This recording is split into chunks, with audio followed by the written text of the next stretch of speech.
그동안에 우리가 하나님의 주권을 인정하면 이라는 제목으로 말씀을 나눴는데, 하나님의 주권을 거부하면 이라고 이제 그 앞에 가정이 바뀐 채로 우리가 나머지 열왕기 상하 말씀을 함께 여러분들에게 나누겠습니다. 이스라엘은, 그리고 지금 우리의 교회는 하나님께서 택하신 모델입니다. 여러분들은 교회의 마음의 평안을 위해서 왔을 수도 있고, 또 데이트를 하기 위해 왔을 수도 있고, 또 여러 가지 어쩔 수 없는 이유로 왔을지 모르지만 하나님께서 여러분을 택한 이유는 굉장히 분명합니다. 하나님은 여러분들을 이 세상의 모델로 삼기 위해서 부르셨습니다. 이스라엘 백성을 하나님께서 부르신 이유는 그들이 여튼 이 세상의 모델이 되기 위해서예요. 이스라엘은 역사적으로 두 가지 모델이 되었습니다. 하나는 하나님의 주권을 순종해서 가나안 땅에서 유리하던, 또 출애굽하지 못하고 애굽에서 노예 생활하던 그 작고 천한 백성이 얼마나 하나님의 축복을 받아서 크고 강대한 나라가 될 수 있느냐라는 모델이 되었습니다. 그런 의미에서 이스라엘은 많은 사람의 소망이 되고 또 우리에게 소망이 됩니다. 그러나 또 이스라엘은 정반대의 모델이 되기도 합니다. 그들은 하나님의 주권을 어기면 다윗과 솔로몬 시대의 그 강성한 나라가 얼마나 초라하고 천하게 되는지를 또 보여주는 모델이 된다고 하는 거예요.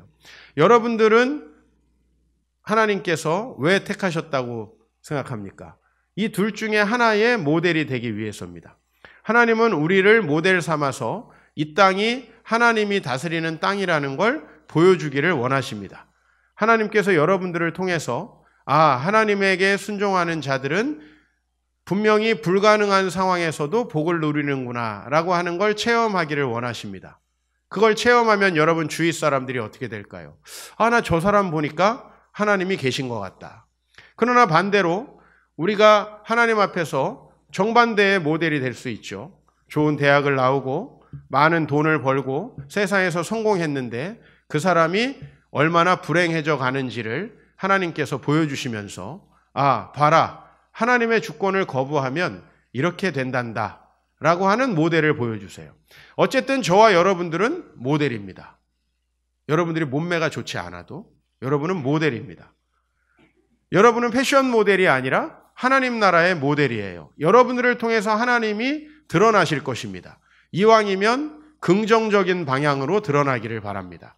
지금까지 우리가 봤던 대로 그 작고 연약한 나라가 다윗과 솔로몬의 시대에 이르러서 얼마나 강성해졌는지를 우리는 보았습니다. 지금까지 하나님의 주권을 인정하면 얼마나 놀라운 변화들이 가나안 땅에 있게 되는지를 보았습니다. 반면에 그 영광스러운 나라가 어떻게 되어가는지 앞으로 몇 시간 동안 여러분들과 살펴볼 것입니다. 오늘의 제목은 하나님의 주권을 거부하면 땅을 빼앗깁니다 라는 제목입니다. 우리는 지난주에 열왕기상 4장을 보았고 이제 11장으로 넘어왔습니다. 그 중간에 어떤 일이 있었는가, 솔로몬의 행적을 좀 살펴보죠.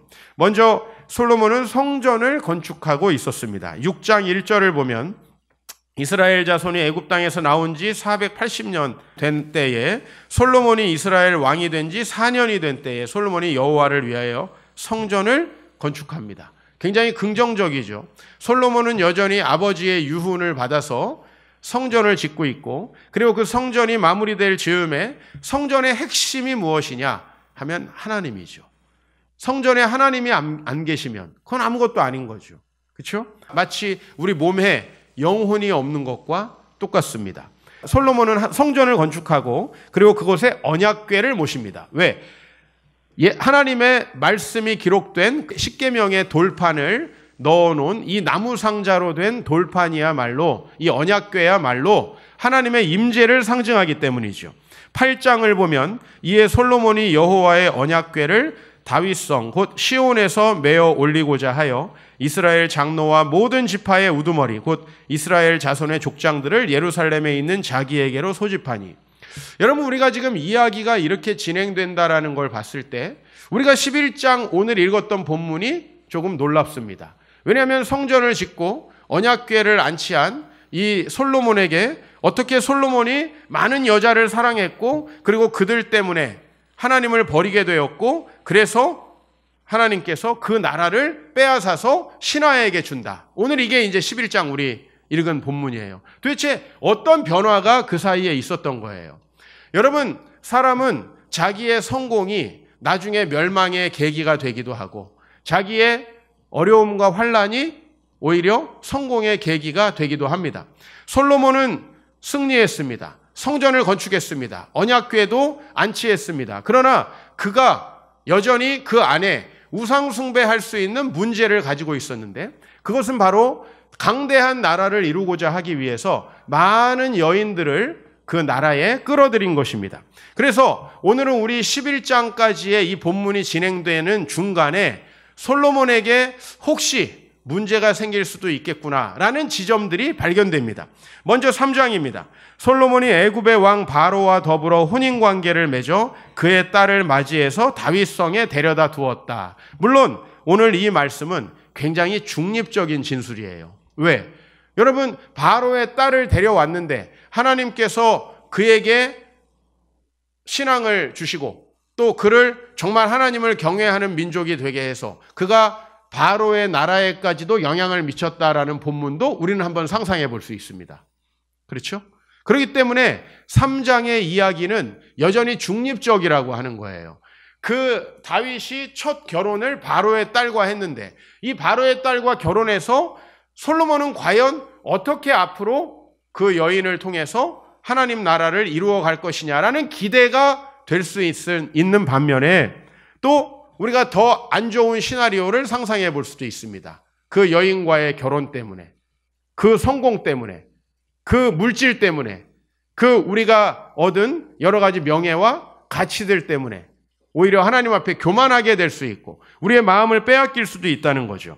9장에 가보면 조금 논조가 심각해집니다. 9장에 제가 아까 말씀드렸죠. 8장에 보면 언약궤를 완성했다고. 그리고 9장에서 언약궤를 완성했음에도 불구하고 솔로몬에 대해서 상당히 부정적인 진술이 나오는 것은 그의 많은 건축물 중에 9장 24절에 보면 바로의 딸이 다윗성에서부터 올라와 솔로몬이 그를 위하여 건축한 궁에 이를 때 솔로몬이 밀로를 건축했다. 즉 솔로몬이 자기의 여러 왕비들을 위해서 건축물들을 지었고 그리고 그 건축물들 중에는 이방인에게 제사하는 여러 가지 시설들도 되어 있었다는 것이죠. 우리는 지금 이 나라에 뭔가 문제가 생길 거라는 것을 알게 됩니다. 그래서 솔로몬은 하나님 앞에 여러 번 경고를 받게 됩니다. 사실 여러분들이 어떤 인생의 실수와 잘못들을 하기 전에 아마 수도 없이 말씀이나 설교나 어떤 책을 통해서 혹은 여러분에게 기도하는 어떤 중에서 하나님의 경고하심을 들을 수 있게 될 것입니다. 물론 그게 우리의 귀에 물리적으로는 들려도 영적으로는 들리지 않을 가능성이 있겠죠.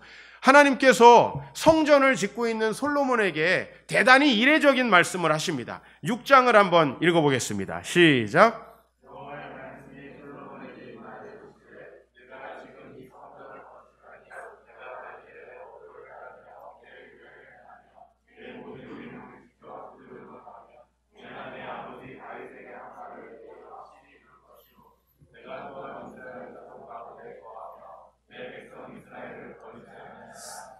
네, 이 말씀은 굉장히 경고조의 말씀으로 들립니다. 지금 성전을 짓고 있는 솔로몬, 겉으로 봤을 때는 분명히 신앙생활 잘하고 있습니다. 그렇죠? 아무 문제가 없는 이상적인 국가예요. 그런데 왜, 야, 네가 솔로몬 너가 정말 성전을 짓고 있으니 내 마음이 기쁘다. 내가 너를 축복하겠다. 왜 이런 논조로 하나님이 말씀하시지 않을까라는 거예요. 분명히 지금 되게 좋은 일이거든요. 그죠? 제가 여러분이 결혼을 하는데 야 너무 잘 됐다. 너무 너 결혼을 축복한다. 야 앞으로 너의 가정은 훌륭한 가정이 될 거야. 이렇게 말할 수 없는 결혼들이 있어요. 누구든 그렇게 하고 싶잖아요. 그죠? 취업을 했는데 야 너 정말 취업해서 감사하다. 하나님께서 너를 드디어 축복하셨구나. 야 앞으로 너를 통해서 하나님 영광 받으시면 좋겠다. 이렇게 할 수 없는 취업이 있다는 거예요. 왜죠? 우리는 그 직장에 취업하고 학교에 붙고 승진을 하고 사업을 시작하는 그 이면을 읽잖아요. 결혼을 하는 그 이면을 읽잖아요. 아, 지금 왠지 주례자의 입장에서 결혼하는 이 사람들이 하나님을 신실하게 섬기지 않을 것 같은 마음이 들 때 축복을 할 수 있겠습니까? 겉으로는 축복을 하겠지만 오늘 솔로몬이 건축을 하고 있어요. 아마 다윗이었으면 이렇게 얘기할 거예요. 네가 나를 위해서 성전을 건축하니 내 마음이 기쁘다. 아마 하나님이 다윗에게는 이렇게 말씀을, 다윗의 논조는 그래요. 다윗에게 하는 논조는. 그리고 앞으로 너가 이 성전을 통해 더 나를 경외하게 될 터이니 나도 너희 나라를 강성하게 하리라. 이렇게 얘기할 거예요. 그런데 오늘 이 말씀을 보면 너가 성전을 건축하긴 하지만 네가 앞으로 내 말씀을 잘 지킬 거라는 생각이 별로 들지 않는다. 라고 하는 하나님의 염려의 목소리가 이 안에 들어있어요. 그렇죠? 왜? 보세요.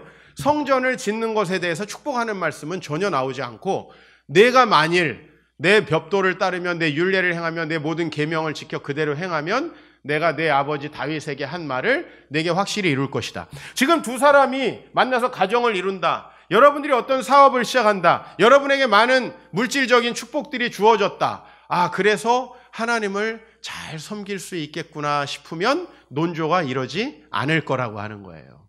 그러나 지금 나라가 이상적으로 성공했고 많은 경제적인 부흥이 있었고 그 나라의 성전이 지어지고 있지만 하나님은 그 마음을 아시잖아요.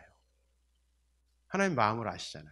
우리는 하나님 취업시켜 주시면, 승진시켜 주시면, 잘되게 해 주시면 이렇게 하겠습니다라고 기도하지만 하나님은 그 말 너머를 읽으시잖아요.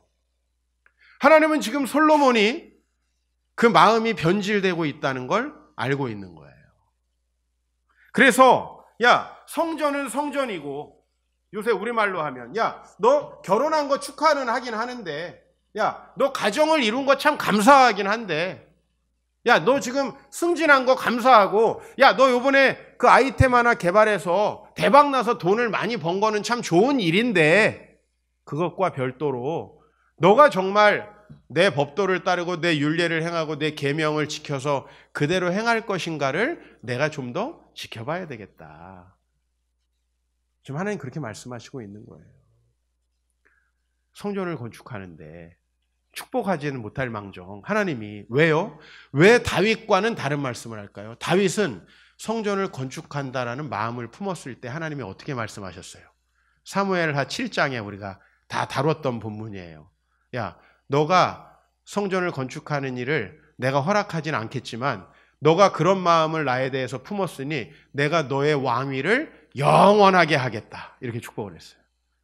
여러분, 왕권에 대한 약속, 왕에게는 가장 큰 축복이에요. 근데 솔로몬에겐 그렇지 않다는 거예요. 9장에 가면 좀 더 이야기가 심각해집니다. 9장 4절에서 5절을 보면 내가 만일 내 아버지 다윗의 행함같이 마음을 바르게 하고 온전히 하고 내 앞에서 행하고 내가 내게 명령한 온갖 일에 순종하여 법도와 율례를 지키면 내 아버지 다윗에게 내가 왕위에 오를 사람이 끊어지지 않겠다고 했는데 그 말씀을 지켜주겠지만 6절부터 보세요. 같이 한번 읽어봅시다. 시작.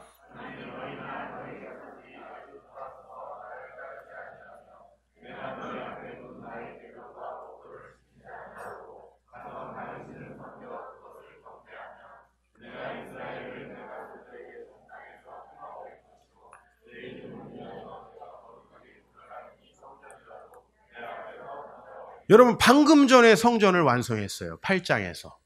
9장에서 하나님이 솔로몬에게 나타나서 야, 성전 나에게 순종하지 않으면 아무 소용없어. 그거 내가 집어치워버릴 거야. 라고 얘기하시는 거예요. 하나님은 지금 솔로몬에게 강하게 말씀하고 계시는 거예요. 그의 마음이 떠날까 봐. 솔로몬은 많은 부와 명예를 얻었어요. 어느 정도의 부와 명예를 얻었냐면 우리가 오늘 솔로몬 열왕기상 11장을 읽고 있잖아요. 10장에 보면 스바의 여왕이라는 이 여왕이 솔로몬을 방문하는 이야기가 나와요. 그래서 솔로몬이 얼마나 놀라운 업적을 이루었는지 솔로몬을 찬양하고 부러워하는 이야기가 나와요. 모든 이방 나라에서 솔로몬의 성공을 다 높이고 있었다는 거예요. 그러나 하나님은 솔로몬이 처음에 진실하게 하나님 앞에 기도하면서 지혜를 구했던 기브온 똑같은 장소에 나타나셔서 오늘 이 말씀을 하는 거예요. 장소가 똑같아요. 처음에 하나님께 내가 재판할 수 있는 능력이 없으니까 재판하게 해달라고 기도했을 때 하나님께서 어떻게 하셨어요? 그 마음을 아시잖아요. 내가 너에게 그런 지혜도 주겠지만 너가 구하지 아니한 부와 명성과 또 장수의 축복까지도 내려주겠다라고 했던 바로 그 자리에서 오늘 하나님이 다시 나타나셨어요. 이 9장에. 그래서 말씀하시는 거예요.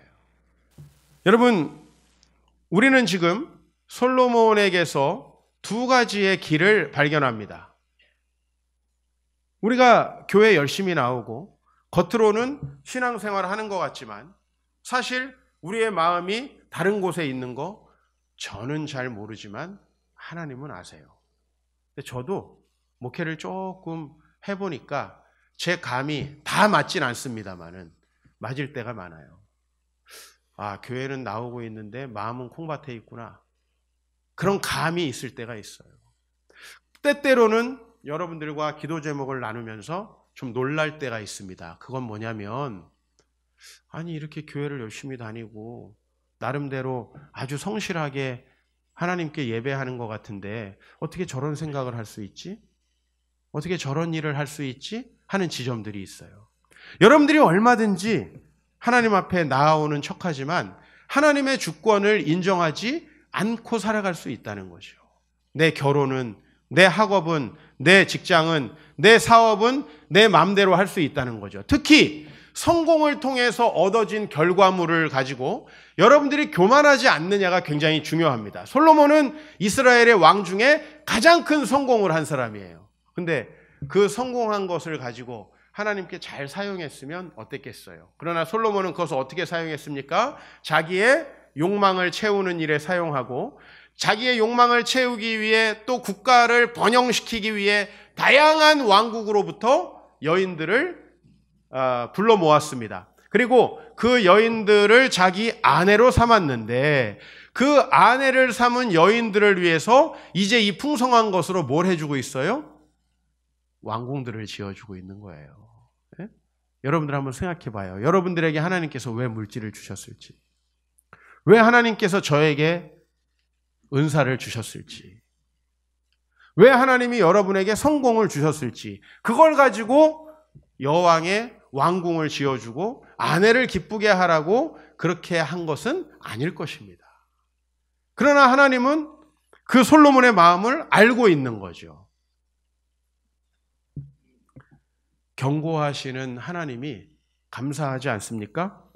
8절을 보면 이렇게 말하고 있습니다. 이 성전이 높을지라도 지나가는 자마다, 아까 9장의 경고의 연속이에요.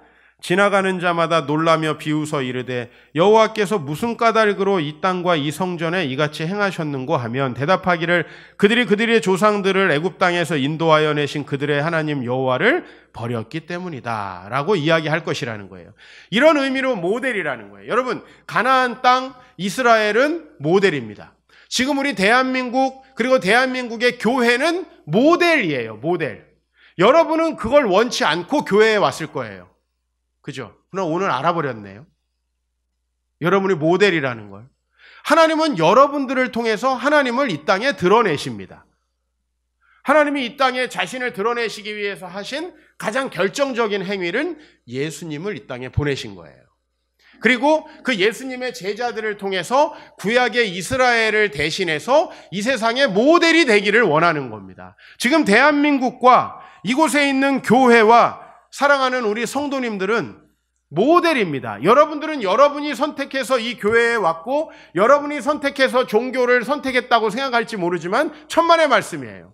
우리 인생을 되돌아보면 아주 숙명적으로 하나님이 우리를 이곳에 부르셨다는 걸 알 수가 있습니다. 무엇으로 부르셨냐면 모델로 부르셨다는 거예요. 여러분은 이제 두 가지 중에 하나의 모델이 됩니다. 정말 별것 아닌 사람인데 하나님께서 세우셔서 얼마나 하나님이 크게 여러분들을 하나님 나라를 위해서 세우시고 영광을 받으시는지를 보여주는 모델이 될 수도 있고, 괄호 열고 여러분이 꼭 그렇게 되시길 바랍니다.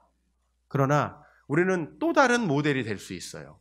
야, 참 재능도 많고 머리도 좋고 똑똑하고 많은 은사를 가지고 돈도 있고 금수저로 태어났고 많은 유산도 상속받았는데 왜 저렇게 됐을까?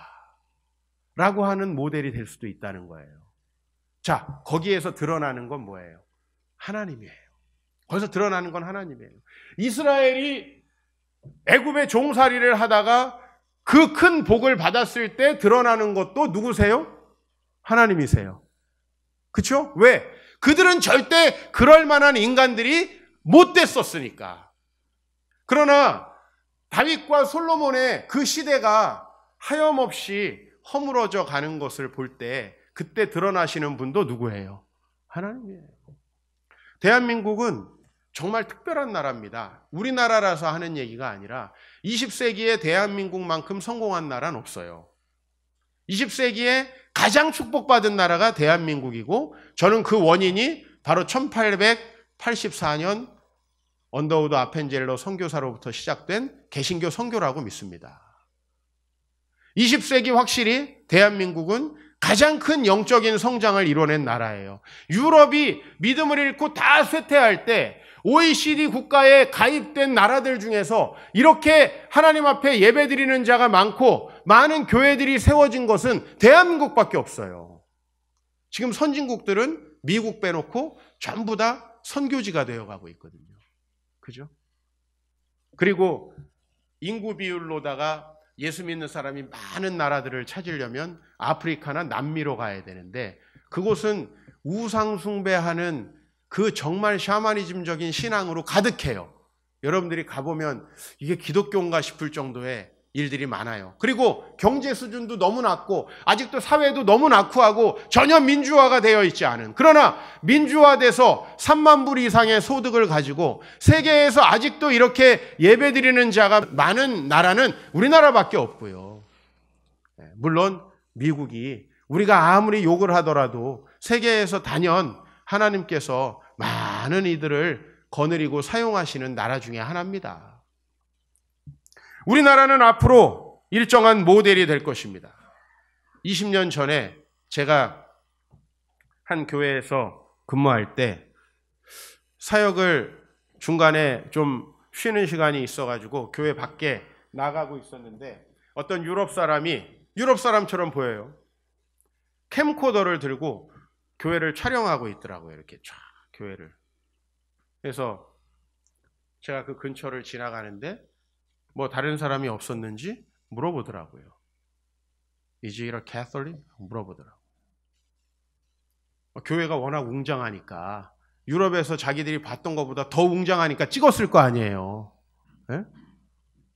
그래서 아니라고, 여기 프레스비테리안이라고. 개신교회가 이렇게 멋있는 데가 있냐 그러면서 하여튼 좀 대화를 나누고 헤어졌습니다. 근데 사실 그때 그 교회의 내부는 어떠했느냐? 수많은 사람들이 싸우고 다투고 상처받고 그리고 언론에 소개되고 있을 때예요. 우리는 일정한 모델입니다. 그 교회가 그렇게 되기까지 얼마나 많은 사람들이 피땀 흘리고 교회를 위해 헌신했겠어요. 그죠? 사실 한국에 많은 교회들이 생겼고 또 때로는 부흥해서 큰 교회들이 많은 거 절대 수치스러운 거 아니에요. 그러나 우리는 뭔가 거기에서 솔로몬을 보게 되는 거예요. 과거에 정말 수고하고 애써서 일군 그 교회가 솔로몬이 많은 여인들에게 건물을 지어주고 그 여인들과 더불어서 마음이 하나님께로 떠나서 자기의 영화와 자기의 부귀를 자랑하고 자기의 지혜를 자랑하면서 하나님이 사라져버린,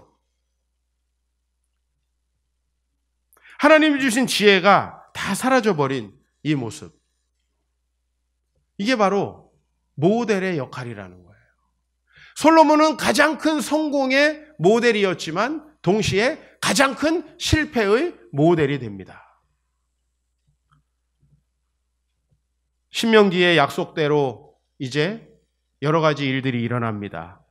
자, 우선 11장 우리가 오늘 13절까지 읽었는데 바로 다음 본문, 솔로몬이 마음을 떠났기 때문에 어떤 일들이 벌어지는지 세 구절만 읽어봅니다. 시작.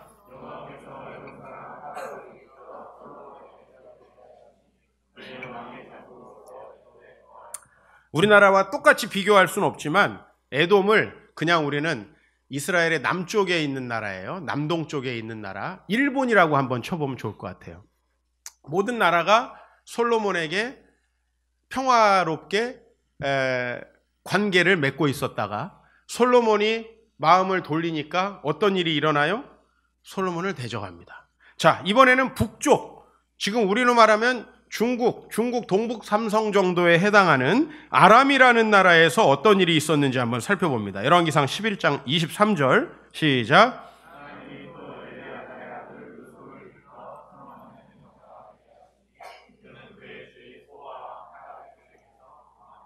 네, 그렇게 솔로몬에게 충성하고 솔로몬과 화친하고 온 땅에서 평화의 조약을 맺었던 이 조약들이 하나하나 깨어지기 시작하는 거예요. 하나하나 무너지기 시작하는 거예요. 더 심각한 것은 본국에서 일어납니다. 31절 시작.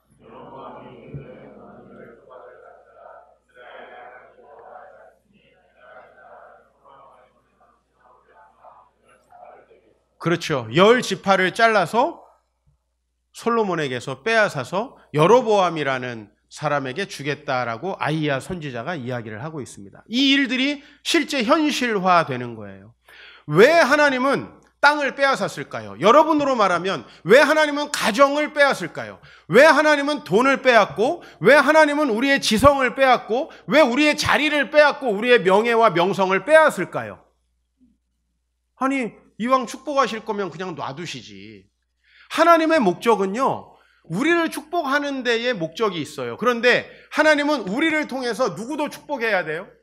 이 세상 만물을 축복해야 돼요. 이 세상 모든 사람을. 하나님이 이스라엘에게만 편협한 그런 민족신은 아니시잖아요. 하나님은 이스라엘 백성을 통해서 뭘 보여주시려고 하냐면 하나님이 이 땅을 다스리신다는 걸 보여주시려고 하는 거예요. 그러면 하나님이 다스리신다는 걸 보여주는 방법은 두 가지 방향으로 나타나요. 종살이하고 오갈 데 없던 민족을 출애굽시켜서 가나안 땅에서 강성한 나라를 만들어주는 거예요. 그런데 아이고, 저쪽 신이 센가 보다. 사람들은 이렇게 생각하는 거예요. 왜? 일반적으로 어느 민족신은 그 민족이 악을 행하던 말던 축복하는 게 민족신이죠. 근데 하나님은 민족신이 아니에요. 하나님의 목적은 이스라엘을 통해서 천하만민을 복받게 하는 데 있어요. 하나님의 목적은 여러분을 통해서 천하만민이 복받게 하는 데 있어요. 그러면 여러분을 통해 천하만민이 복받는 방법은 두 가지예요. 여러분이 여러분의 부모님 세대를 생각해 봐요. 아, 정말 하나님을 신실하게 섬겼더니 하나님이 복을 주셨구나. 나도 그렇게 해야지 라는 모델이 될 수도 있겠죠. 우리 부모의 세대가. 그러나 다른 하나로, 아, 우리 아버지 참 돈도 많고 우리 가문이 참 잘 나가는 가문이었고 우리가 참 많은 것들을 가지고 출발했는데, 야, 그게 다 하나님 말씀대로 살지 않으면 헛것이구나 라는 걸 깨닫게 해서 하나님을 섬기게 할 수도 있죠. 대한민국은 기로에 서 있습니다. 유례 없는 성공을 거둔 면에서 저는 다윗과 솔로몬의 시대를 특히 우리가 태어난 20세기 후반에 경험했다고 봅니다. 그렇죠? 20세기 후반은 대한민국에서 다시 오지 않을 수 있는 그러한 태평성대였을 수도 있어요. 북한과의 관계가 좀 문제였지만. 왜? 경제적으로 이렇게 고성장할 때가 있었어요? 주변에 있는 나라들, 일본과 중국과 이렇게 당당히 겨루면서, 물론 미국의 도움이 있었지만 당당히 겨루면서 메이드 인 차이나를 무시하면서 이게 또 오지 않을 수도 있다라는 불안감이 저에게 있어요. 우리나라는 분명히 우리 스스로 이룰 수 없는 복을 받은 겁니다. 여러분이 지금 가지고 있는 일자리, 여러분이 지금 가지고 있는 그 놀라운 성공, 그거 우리가 얻은 게 아니라는 것을 꼭 알아야 돼요. 우리 대한민국은 한 번도 5,000년 동안 그런 부귀 영화를 누려본 적이 없습니다. 근데 우리는 그걸 너무 당연하게 생각하는 거예요. 그렇죠? 우리는 한 번도 이 나라가 그렇게 된 적이 없다는 걸 역사에서 보시잖아요. 우리나라가요, 여러분이 태어났던 시점에 70년대, 80년대, 90년대 얼마나 태평성대였는지를 생각해 봐야 돼요. 이거는 우리 민족의 힘으로 이룬 것이 아니라는 것이에요. 하나님은 우리 민족을 분명히 모델로 삼았습니다. 엄청난 사람들이 헌신하고 희생해서 수많은 교회들이 세워졌어요. 그죠? 과거에 전부 다 집보다는 교회가 좋은 시절이 있었어요. 집은 허접하게 살아도 주님을 섬기는. 요즘엔 어떤지 알아요? 성도들이 교회를 다니다가 나에게 교회가 부담을 줄 것 같으면 교회를 옮겨요. 부담 안 주는 대로. 지금 우리가 이렇게 이기적으로 변질되어 가고 있어요. 하나님께서 우리에게 가정도 주시고 부도 주시고 명예도 주시고 여러 가지를 주셨는데 그것을 하나님 앞에서 쓰겠다라고 하는 사람 거의 찾아보기 어려워요. 그러면 언제 하나님께 돌아오냐? 다 잃어버렸을 때. 하나님이 많은 은사와 재능과 물질과 축복을 주셨는데 그걸 싹 날리고 하나님이 아니면 안 되는구나 왔는데 이제 할 수 있는 게 없어. 왜? 다 뺏겼잖아. 젊음도 없어졌고 돈도 없어졌고 능력도 없어졌고. 물론 하나님 삼손처럼 쓰시더라고요. 삼손처럼 쓰세요.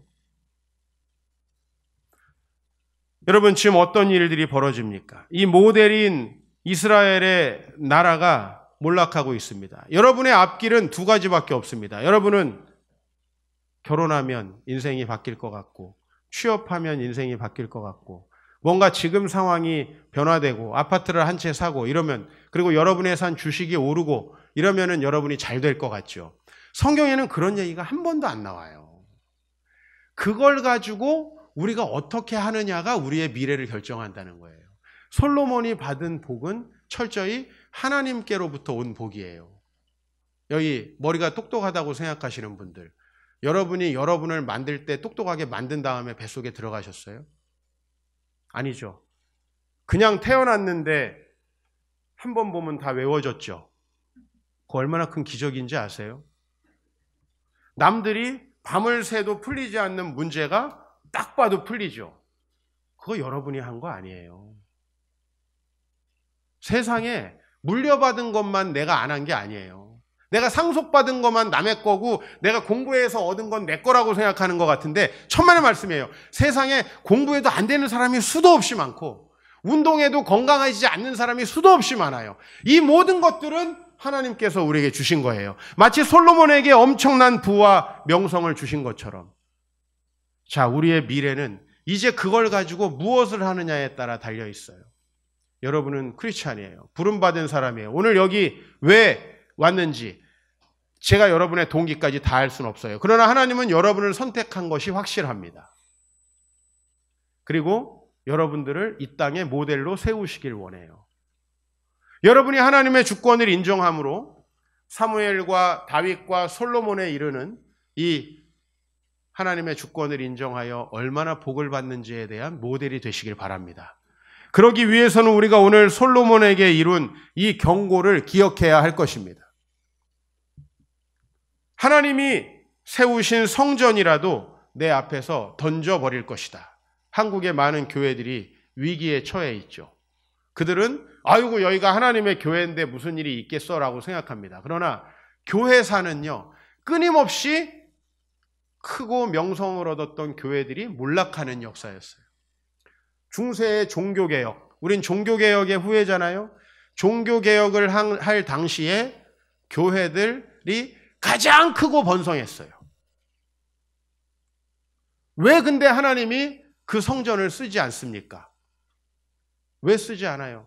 왜 레오 10세가 지은 그 면죄부 판매가 극성을 부리게 된 이유가 뭔지 아세요? 그게 바로 베드로 성당 건축이에요. 왜 로마에 있는 베드로 성당을 하나님이 쓰시지 않고 왜 루터와 칼빈을 통해서 새로운 교회를 세우시고 우리들을 그 교회의 후예들로 삼으셨을까요? 그것은 하나님이 그들의 마음을 보신다는 겁니다. 그들이 정말 하나님의 주권을 인정하는가? 여러분들의 미래에 샬롬이 계속 유지되기 위해서는 여러분들 중에는 솔로몬과 같은 복을 지금 받아 누리고 있는 분도 계실 겁니다. 스스로 한번 판단해 보세요. 여러분들은 이제 솔로몬 이후로 몰락한 이스라엘과 같은 경험들을 여러분의 부모의 세대에 혹은 여러분의 세대에 겪고 있는지도 모릅니다. 그러나 중요한 것은 우리는 새드 엔딩으로 끝나면 안 된다는 거예요. 다시 하나님 앞에 돌아서서 그분이 우리에게 주시는 그 복을 누려야 한다는 것이죠. 꼭 기억하십시오. 그리고 여러분들이 좋은 모델이 되시기를 축복합니다.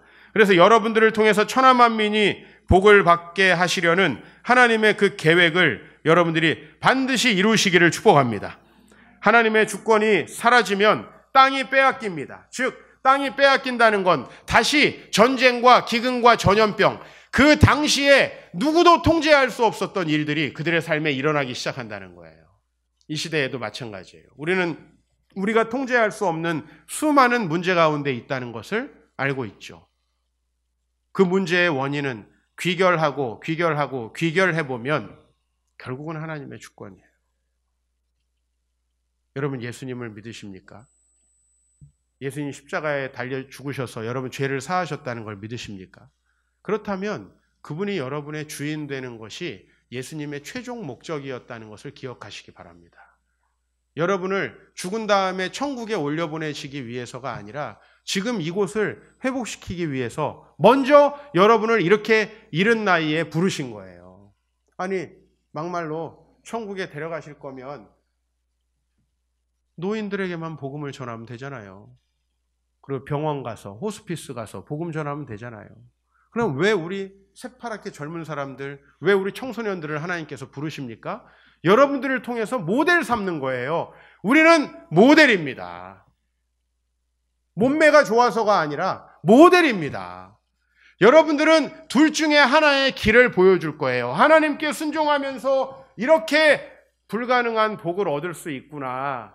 반대로 저 사람은 정말 많은 것들을 가지고 있었는데 하나님께 순종하지 않으므로 이렇게 불행한 인생의 마무리를 갖게 되는구나 라고 하는 걸 우리는 보게 될 것이라고 하는 거예요. 우리 솔로몬에게서 많은 것들을 배웁니다. 여러분들은 어떤 방식으로든 천하 만민을 위한 하나님의 계획을 이루게 될 것입니다. 그리고 우리의 집합으로서 한국교회는 천하 만민을 위한 하나님의 계획을 드러낼 거예요. 이미 20세기에 대한민국은 수많은 나라에 선교할 수 있는 그런 동력을 얻었어요. 여러분, 우리가 왜 동남아시아에 가고 여러 나라에 가면 사람들이 한국에서 왔다고 복음을 들어줬는지 알아요? 한국은 20세기에 분명히 하나님을 받아들이고 그 예수 그리스도를 받아들이고 사회의 변화가 일어나고 정말 도덕성과 정결이 회복되고 이 사회가 민주화되면서 많은 변화들이 한국에 있었잖아요. 그러니까 그 나라들도 하나님을 믿는 것이 좋은 것인가 보다라는 걸 받아들이는 거예요. 수많은 한국의 선교사들이 세계에 나가서 지금 복음을 전하고 있어요. 왜 세계에 나가보면 왜 그들을 좋아하냐면 우리 한국이 일정한 모델이 돼 있기 때문이에요. 앞으로 우리가 계속 이렇게 천하 만민의 축복의 도구가 되는 모델이 될지는 미지수예요. 그건 우리에게 달려 있어요. 앞으로 우리나라가 정말 계속해서 세계를 부강하고 아름답게 하는 나라가 될지는 모르는 거예요. 그렇죠? 우리나라와 일본을 보세요. 일본은 우리보다 수십 년 앞서서 개화하고 우리보다 훨씬 잘 살지만 여러분 일본이 세계 어느 민족에게 장사나 할 줄 알았지 그 민족을 하나님께로 이끌고 그 민족에게 복을 줍니까? 그죠? 일본을 생각해 보세요. 일본은 경제적으로 부강했지만 다른 나라들을 복주는 나라는 아니에요. 우리나라는요. 주님 때문에 복을 받았기 때문에 어마어마하게 선교하고 수많은 나라들을 살리고 있잖아요. 어디 세계에 가보세요. 일본인이 그 지역사회를 변화시켰다. 들어보신 적 있어요? 나는 수십 개국을 다녀봤는데 한 번도 일본인들을 좋아하든지 중국인들을 좋아하는 사람을 만나본 적이 없습니다. 세계에 나가서. 한국 사람 좋아하는 사람들은 정말 많이 만나봤습니다. 왜요? 우리는 장사하러 그 땅에다 다국적 기업 세워가지고 거기를 착취하러 나가는 게 아니에요. 우리나라는 선교사로 나가요. 수만 명이 나가 있어요.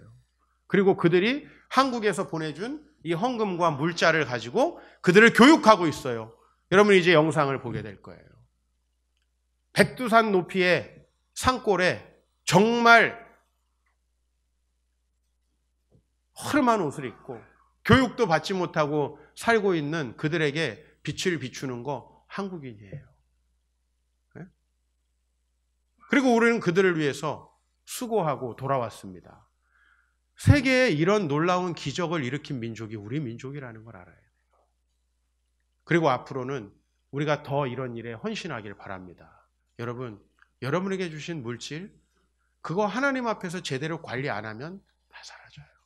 아니, 여러분이 움켜쥐고 있더라도 그것 때문에 복을 얻을 수는 없습니다. 여러분에게 주신 지성과 건강과 많은 사회적인 지위들, 하나님의 영광을 위해서 쓰지 않으면요, 솔로몬처럼 다 빼앗기고 사라진다는 걸 우리는 아셔야 돼요. 여러분이 천하 만민을 복주는 이 하나님의 놀라운 구원의 계획의 주인 되시기를 축복합니다.